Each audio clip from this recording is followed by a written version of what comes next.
Ning nang, ning nang, nang ning, ning nang, nang ning nang.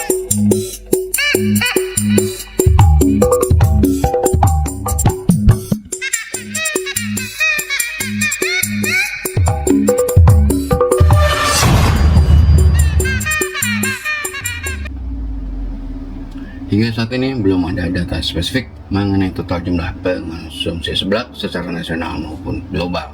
Namun, dari catatan berdasar survei di kalangan milenial yang dimuat di Jurnal Penelitian Pendidikan Pancasila dan Kewarganegaraan, diketahui bahwa 92% di antara responden sampelnya pernah mengonsumsi seblak. Hal mana menunjukkan bahwa makanan ini sangat populer di kalangan usia tersebut. Ada banyak alasan kenapa sajian ini bisa demikian populer, diungkap Michael Aulia Putra KJS. Beberapa di antaranya yaitu: 1. Peran media sosial. Ini bisa kita lihat melalui Google Trend, di mana minat penelusuran seblak mulai meningkat pada tahun 2023 hingga 2024. Semakin banyaknya konten populer mengenai seblak yang beredar, semakin banyak pula permintaan atau minat terhadap makanan tersebut. 2. Cita rasanya yang pedas dan gurih. Ini merupakan daya tarik tersendiri bagi masyarakat, karena menurut data survei Sosial Ekonomi Nasional, masyarakat Indonesia cukup banyak mengonsumsi cabai dan makanan pedas. 3. Harganya yang murah. 4. Toppingnya juga macam-macam. Ada ceker ayam, sosis, bakso, jamur, dan lainnya. Sayangnya, meski sudah demikian populer, jarang orang yang tahu tentang sejarah, komposisi gizi, potensi bahaya yang bisa diakibatkannya, serta cara aman mengonsumsinya. Mau tahu? Berikut adalah sedikit uraiannya. Sejarah seblak. Seblak adalah masakan berbahan dasar kerupuk mentah yang sudah direndam sampai kenyal. Biasanya dicampur dengan bakso, ceker ayam, dan sebagainya, dibumbui dengan bawang merah, bawang putih kencur, dan cabai. Seblak sendiri disebut Kamus Bahasa Sunda sebagai ungkapan rasa tidak enak di hati, mengagetkan, terasa seperti tersengat. Ada juga yang menyebut seblak berasal dari kata segak atau nyegak, yang artinya menyengat. Karenanya bisa disimpulkan jika arti kata mengagetkan dan menyengat ini pas dengan karakter makanan seblak yang bikin kaget dan menyengat karena pedas. Meski sebetulnya tidak semua seblak harus pedas yang sampai mengagetkan atau menyengat, karena level kepedasan ini bisa disesuaikan dengan selera. Dari beberapa informasi didapati bahwa kuliner yang populer di sekitar tahun 2000-an di Bandung ini lahir saat krisis pangan yang melanda selatan Parahyangan akibat penjajahan. Kabarnya, kuliner seblak di Garut dan Cianjur Selatan sudah ada sebelum zaman kemerdekaan dan dikenal dengan nama kerupuk leor karena teksturnya yang lembut. Sayangnya, tidak ada catatan pasti atau sumber yang jelas tentangnya. Kisah lain menyebut bahwa cikal bakal seblak lahir sekitar tahun 1930-an di daerah bernama Sumpiuh, Banyumas, Jawa Tengah. Di daerah tersebut sudah ada kuliner yang mirip dengan seblak yang disebut kerupuk godog. Sajian ini menggunakan kerupuk udang yang direbus dengan bumbu-bumbu. Kerupuk godog memiliki tekstur kenyal seperti seblak, terutama jika disajikan dengan bumbu kacang sebagai sambalnya. Diyakini bahwa perantau asal Sumpiuh yang membawa seblak ke Bandung pada tahun 1990-an lah yang menjadi awal dari kepopuleran seblak. Namun, dari penelusuran lebih lanjut, baik kerupuk leor atau kerupuk godog tidak menggunakan kencur sebagai salah satu bumbunya. Padahal, bahan kencur inilah yang menjadi ciri khas sekaligus cita rasa yang identik dengan seblak. Sensasi rasa kencur yang pahit, pedas, terasa hangat saat menyentuh lidah dan ketika masuk perut. Di samping dua kisah tersebut, ada pula sumber yang mengisahkan perkara asal-usul sajian ini.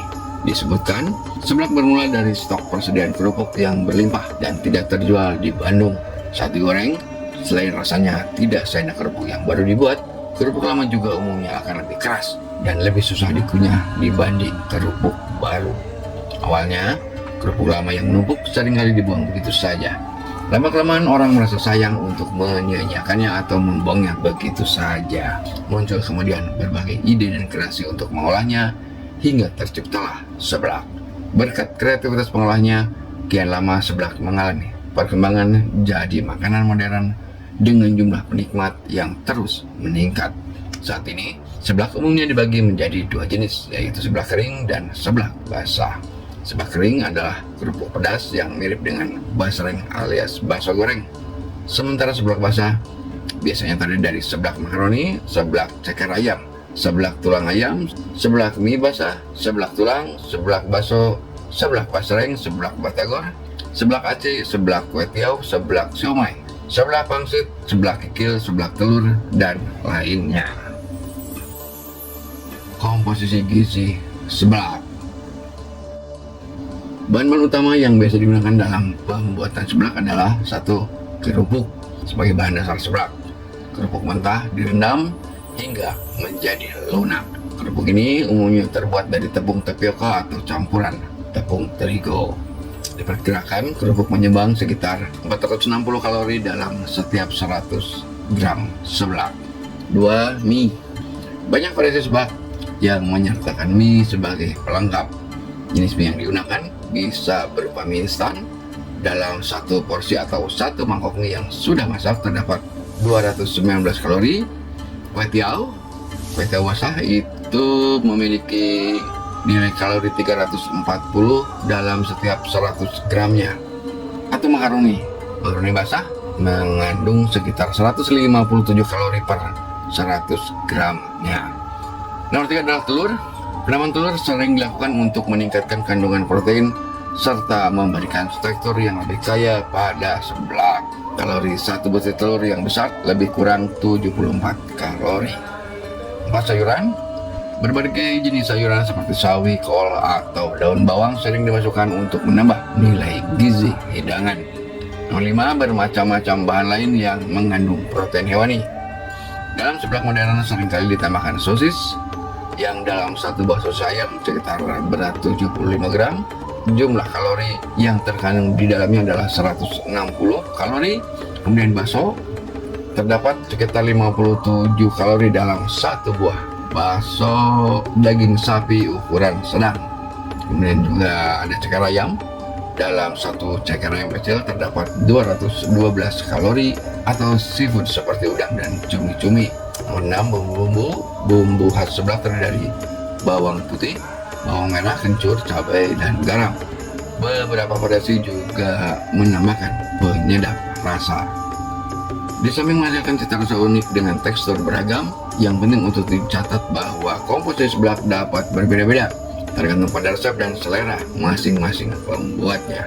Adapun dari segi komposisi gizinya, dalam satu porsi seblak standar sekitar 200 gram, kurang lebih terkandung energi sekitar 262 hingga 461 kalori. Ini tentunya tergantung pada komposisi dari isi seblak tersebut. Kemudian karbohidrat lebih kurang 31,15 hingga 58,7 gram. Lalu ada protein lebih kurang 8,15 hingga 15,3 gram.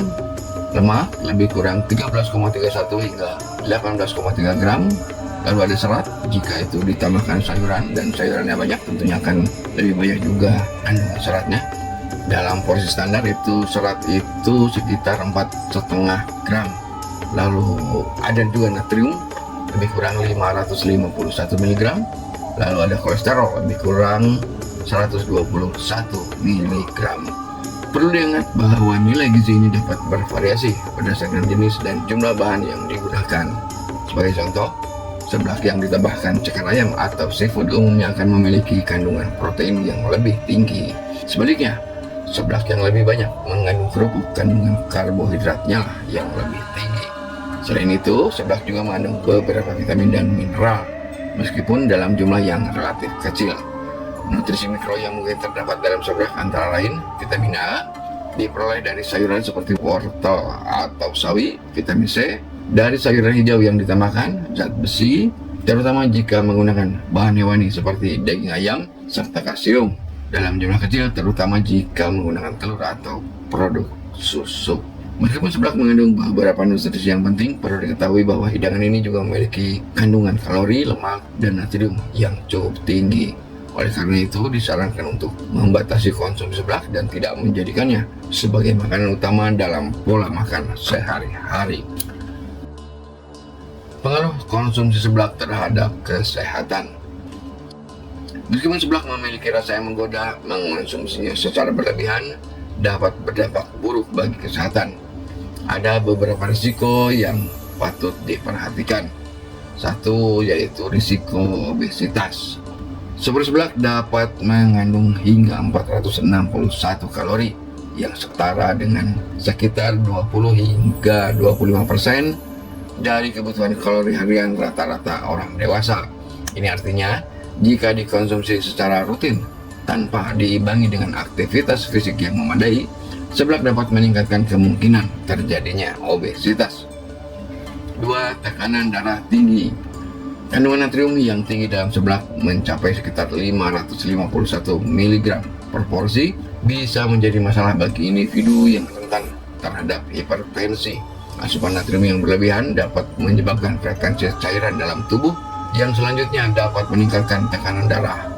World Health Organization atau WHO merekomendasikan agar asupan natrium tidak melebihi 2000 mg per hari, dan satu porsi seblak dapat memenuhi lebih dari 1/4 dari rekomendasi tersebut.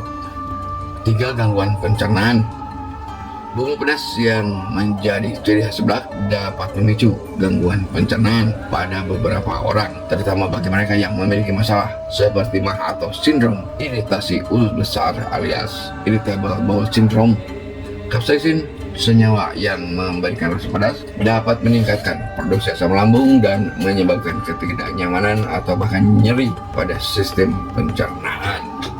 4. Meningkatkan kolesterol.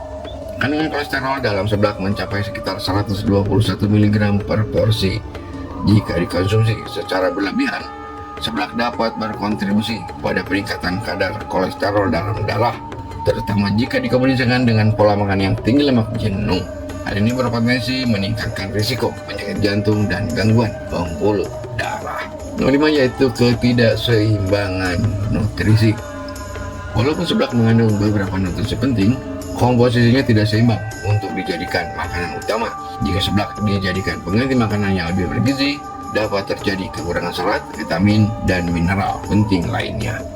Penting untuk diingat bahwa dampak kesehatan ini lebih terkait dengan konsumsi seblak yang berlebihan atau terlalu sering.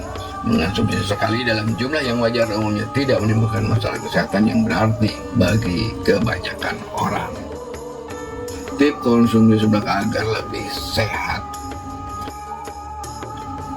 Meskipun seblak makanan yang mampu mengoyang lidah dengan hebat, konsumsinya harus diatur supaya tidak menimbulkan efek buruk bagi kesehatan. Berikut ini beberapa tips mengonsumsi seblak agar tetap sehat. Pertama, yaitu batasi konsumsi seblak supaya tidak terlalu sering. Makan seblak seminggu sekali termasuk anjuran yang wajar dan aman. Yang kedua, yaitu makan seblak dengan porsi yang cukup. Ketiga, kerupuk di seblak sebaiknya dapat dikurangi karena termasuk bahan penyumbang kalori yang paling banyak. Sebagai gantinya, dapat makan sayuran lebih banyak seperti sawi atau kol. Yang keempat, jangan makan seblak terlalu pedas karena dapat merusak organ-organ pencernaan seperti gastritis atau reflux asam. Dan terakhir, gunakan bahan-bahan rendah lemak sebagai campuran seblak seperti telur, dada ayam, hingga udang. Selamat menikmati seblak. Jangan lupa kontrol diri supaya bisa tetap sehat.